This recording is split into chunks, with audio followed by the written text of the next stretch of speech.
kind of felt like there was a little brother with Ninth, and then there's the little brother after Ninth. Right. But what this kind of revealed is that little brother has realistically almost always just been Pooh and Fonte. Yeah, pretty much. And I, even to the point to where, like, when I got hip to little brother, it was like after the minstrel show dropped. And so realistically, when that came out, he was already out. He was already out the group. Yeah. So it was like, wow. So realistically, the entire time, I can only imagine like holding on to something like this and not really talking about it in the public and all the things that have transpired for as long as it has. Like it's, and I know Ninth gets the questions constantly. Yeah. And, you know, I'm sure he's probably sick of it. Especially so much more now with this documentary being out. Yeah. Because obviously people that are fans of Ninth are going to watch this because that's how they were introduced to Ninth Wonder. Yep. And 9 times out of 10, they still rock with Little Brother too. And they still rock with Ninth, you know what I'm saying, separately, kind of like us. Yeah. I mean, we're fans of both. True. But it's cool to see, not necessarily cool, but it's interesting to see how all of that unfolded. Yeah.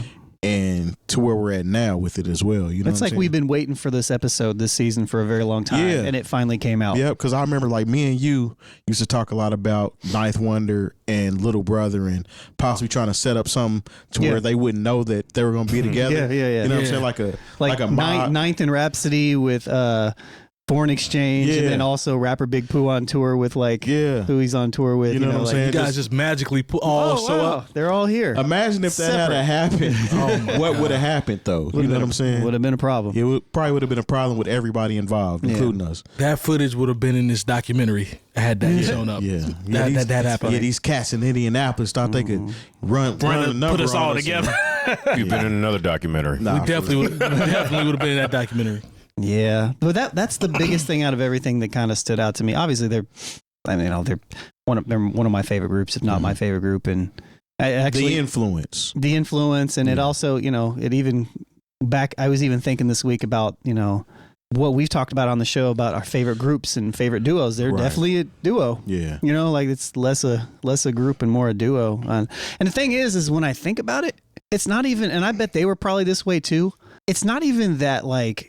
It's a problem that Ninth is not going on tour or anything like that. I think it just happenstance with how Ninth blew up the way that he did. Right. And then he wasn't really super attached to what they were doing. It was just like the same token, though, it was almost like they were pushing him to go do that. And once he went to go do that, they were kind of like, well, you just stay over there. Yeah. So it to me, it's almost like... you can't necessarily blame it all on Ninth. For sure, yeah. Because they were like, nah, you go do that, we'll do this. And then by the time you came back around, it was like, well, we don't want him here. Yeah. So you can't have it both ways. I think they just came to that realization. It's kind of like the story of the Goody Mob with CeeLo, with CeeLo and Danger Mouse and all that stuff popped off. And Big Gip was like, man, I didn't see him for 5 years. Like we were working on new Goody Mob stuff. And then we were like, he's like, man, I'm going to go over here and do this thing real quick. He's like, I didn't see him for 5 years. So, I mean. If you notice in the doc, they say they were happy for the Jay-Z thing to happen. I never once heard them hate about that, which is dope. And one thing that also stood out to me was Pooh and Fonte talking about how much of an introvert Ninth is. You know, just his personality. So they took that into consideration for when they were in the van together and the tour. They were like, he wouldn't have liked this anyway. Yeah. Right?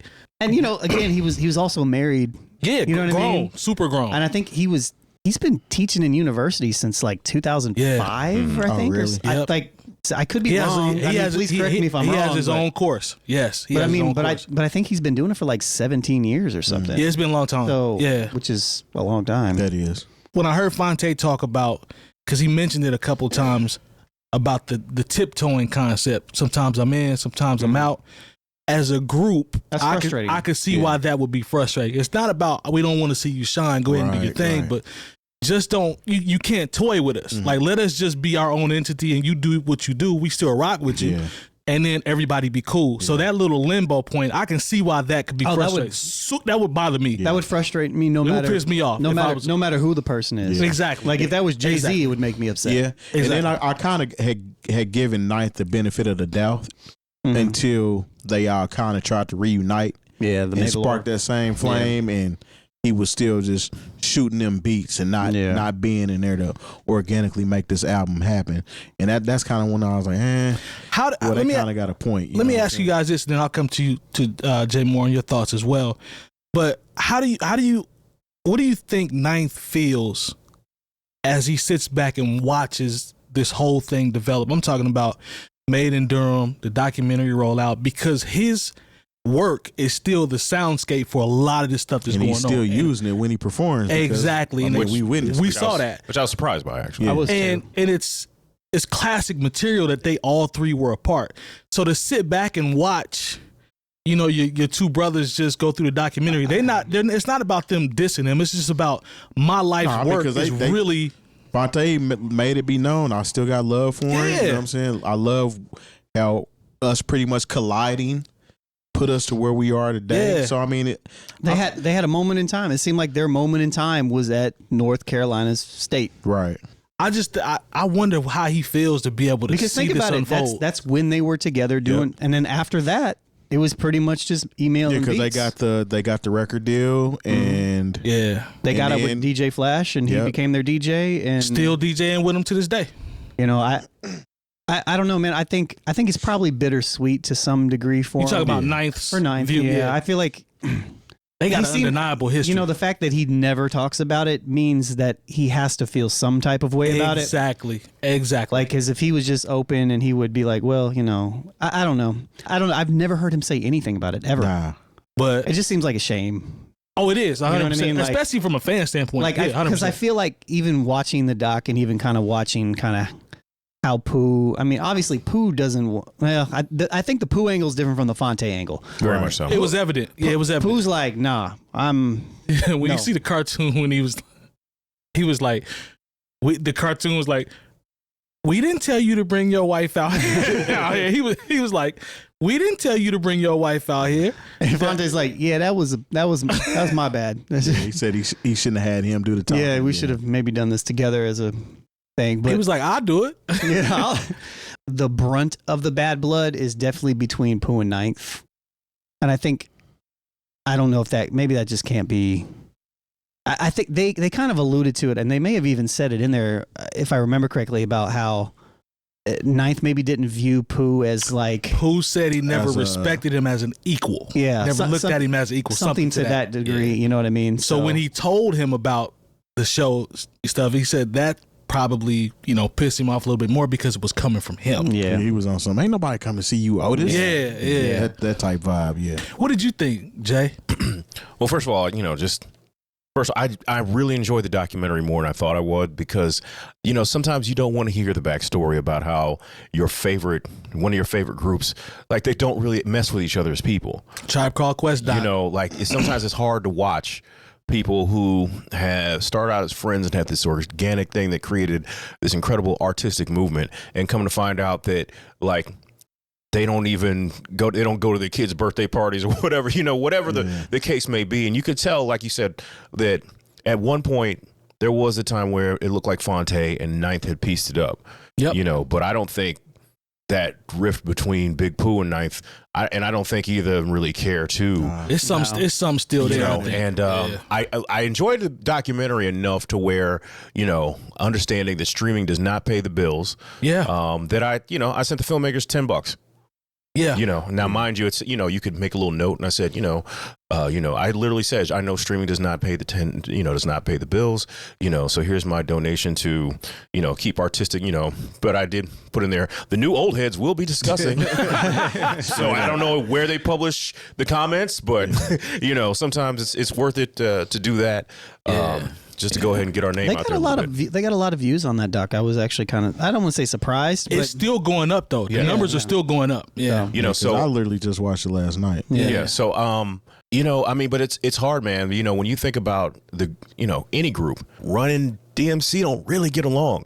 Yeah. EPMD does not get along. They had moments. Well, the piece that was keeping Run DMC together is no longer here. Yeah. True. That's what happens with a lot of these groups. There's always one person that's kind of the one that's keeping everybody together. The Wu-Tang Clan, you talk about 8 people now, but that's a lot of personalities to manage, and everybody doesn't mess with everybody all of the time. Hell, you guy wasn't even featured in the first installment of the TV series. The TV series. You know. He came in season 2 because they had some kind of rift going on, and you guys he openly wasn't feeling said RZA's beats was whack during this era to this era. Like, he hated it. So to your point, this happens. You know, because I'll be honest, when I heard about, we talked about this on the show maybe a year and a half ago when we had the announcement, I wasn't particularly excited about having to watch this, because I was hyped. I ain't gonna hold you. I like to hear the stories about, we got together in the dorm room, but then the whole point about it falling apart, and then, I don't F with this person, because there was a rift between Big Pooh and Fonte for a while. Yeah. I mean, at one point, the three of them had just gone their Nobody separate was ways. talking to anybody. It really came down to hey, we got this show. Hey, it's right here. Somebody else had, canceled. Let's go ahead and maybe. Well, I mean, it came down to, Fife passing away. Yeah. That part. Part. Them realizing oh wow, this is another, maybe not look at, you can see yourself in somebody a tribe that we were fans of. Yeah, and they're similar to us, Right. in that Pooh manner. was saying he had just talked to Fife. Yeah. Yeah. And it kind of hit home. Definitely hit home. So- It definitely seemed like it was trending in the right area, Yeah. or the right direction whenever that was happening. Because Knife did some production on Charity Starts at Home. He sure did. And his voice is on there too when he's talking about the whole marriage thing. You know what I'm saying? So it was kind of like, as Little Brother fans, you're excited to hear that type of stuff. The Pooh and Fonte thing, it didn't seem like it was. It just seems like, just looking at it from their perspective, if they didn't include anything about the relationship fallout with Ninth and all that stuff, I feel like the documentary wouldn't have been almost worthwhile, because it's such everything else we kind of already knew. It's almost like like we knew that they were the underdogs coming up in the music game, and I've said this before. It's almost like they were too late. Yeah. To the game. You know what I'm saying? Well, they were right on time. They were right on time and too late, because Soulja Boy says he's the first one to use the internet and all that stuff to do blah, blah, blah. But, they were very instrumental in that too. They were just using The OK Player Say that. boards were Say that. crazy. They were on OK Player I would just boards. download. People would be like, link. Somebody would talk about a song and then be like, link, and then Yep. somebody would have a link, and Exactly. then everybody would have that on their, Soulja Boy MP3 devices. Yeah. Soulja Boy was a YouTube guy. Yeah, YouTube. That was him. But message boards existed before that. Right. And then even how the radio shift happened. And they were talking about how everybody wants to hear this style of rap, and we got pretty much pigeonholed because they said we were the smart group. Yeah. And a lot of that stuff that they're talking about is true when you talk about programming, and we've had plenty of conversations about programming. Yeah. That is exactly what was going on at the time. It's like, we want you to hear this type of music. All of these record stations have been brought, not record stations, but radio stations. Yeah, we talk about the deregulation of rap, Right. And I was like, okay, finally somebody else has said it, because we've talked about that on the show more than once. Right. So, and then them just piecing that together and seeing it happen in real time, that they're putting out all this great music and it's just not being heard. Like, the Minstrel Show is one of the dopest releases. Like, for me, I give it a top 20 release of all time, of my hip hop favorites. That album is that good. Yeah. That album is that good top to bottom. And to know that it pretty much bricked when it came out. But what was really cool to me was how they were at the intersection of so many things that were happening, because, at one point when they were having the conversation about, BET won't play this because they think it's too intelligent, they're talking to Charlemagne the God. Yeah. That's probably when he was in South Carolina. He wasn't big yet. He was in Columbia. So, and then there's the stuff with I was like, wait a minute, there's Kendrick Lamar. Yeah. And then Kendrick Lamar and Ab-Soul. And then there's a part where like DJ Drama talks about how important that Gangsta Grills was. That's crazy, because, and I hate to even say this, It's not cap either. I wasn't even hip to that. That was incredible. I loved that Gangsta I was Grills. not hip to that Gangsta Grills. Oh my God, it's heat all over that. And I've been hip to Lil Brother since before their first album, because OK Player actually had a sampler CD that came out at one point in time, and I had bought that. And Lil Brother, I think, had 2 or 3 songs on there. Whatever you say or something. Man, this slaps all over. Man, I wasn't hip to that DJ Drama's Gangsta Grill tape. Because there was two versions of it. There's one that's called there's the drama-free version without all the drops on it. Oh yeah. Yeah. That's the one I listened to today because I was like, let me check this out because I'm not hit. Yeah, man. Put me on. No, so but I left that documentary. I left after watching it, just realizing how dope and how honestly they are one of the coldest hip hop groups ever. I'm talking about just a duo or however you want to slice it with Ninth or without. If you want to do duo, that's cool.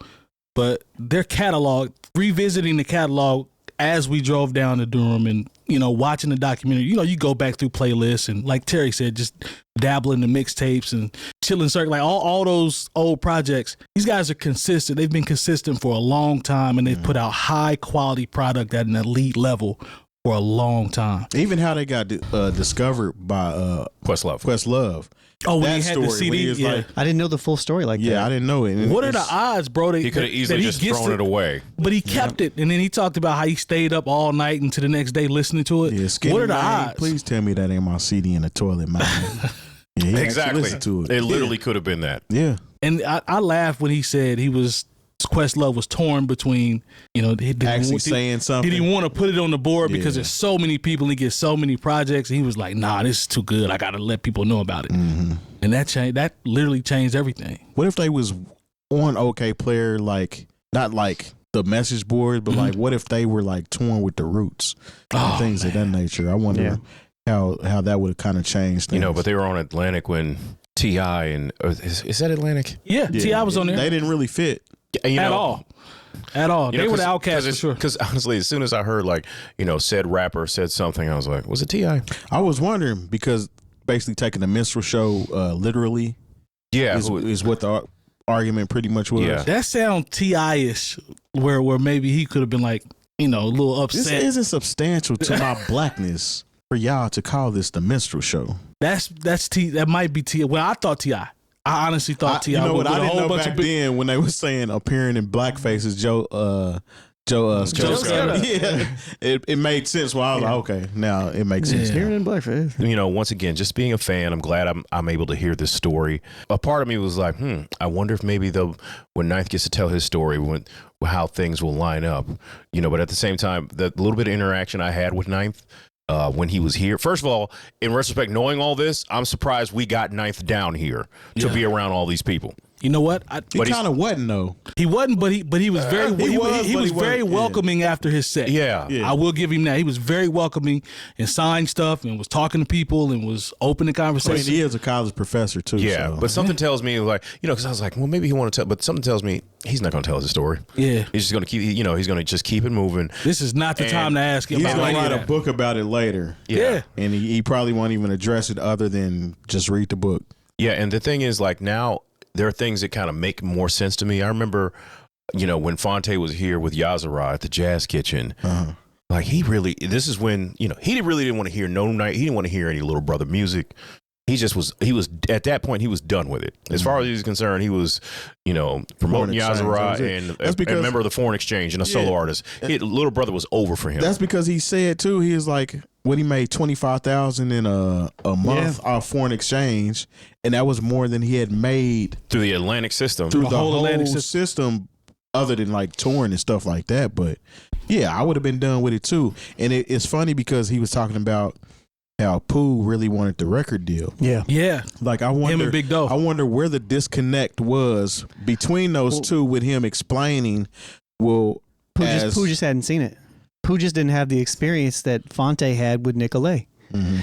Fonte and Nicolay were straight independent. Right. Released that first project. They saw Fonte was able to see how you can reach people without a label system, because you got to remember at the time everybody was on a label.